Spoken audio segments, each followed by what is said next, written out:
Is the housing crisis over?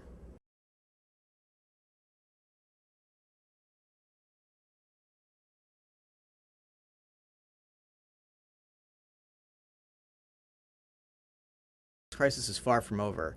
And so, as people have seen already price declines in their homes, experts predict that prices could go down by another 10% or perhaps even more. We're at risk of serious overcorrection, actually, in the housing markets.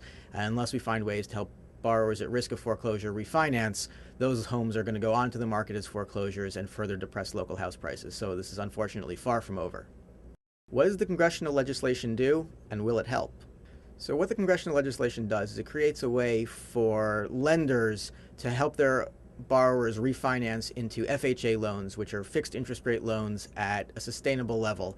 And to do that, the lenders have to basically write down the existing loans based on the current value of the property. In many cases, loans were offered at the height of the market, and so there are going to be some losses taken by the lenders, which makes it not a bailout to them, as they take a pretty steep haircut in many cases. And they offer a new loan based on 90% of the current value of the property. The lender gets an FHA guarantee, so if the borrower defaults, they're guaranteed their payments, and the borrower gets a loan that they'll be able to sustain for the long term, and so are no longer at risk of foreclosure.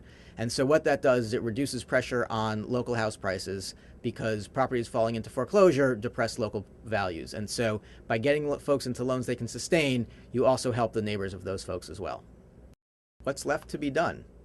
Well, assuming we can get the new program up and running quickly and to scale quickly, the other piece that remains to be done that Congress has already taken up, at least in the House, and in small part in the Senate in an earlier bill, is neighborhood stabilization, which provides funds to local communities to buy up foreclosed properties. Because again, these foreclosed properties drag down local house prices. And so while the FHA refinancing opportunities presented in the latest House and Senate bills allow us to address the front end of the problem, that is, preventing properties from falling into foreclosure in the first place, we still need to deal with the large number of homes that are already in foreclosure and are owned by banks.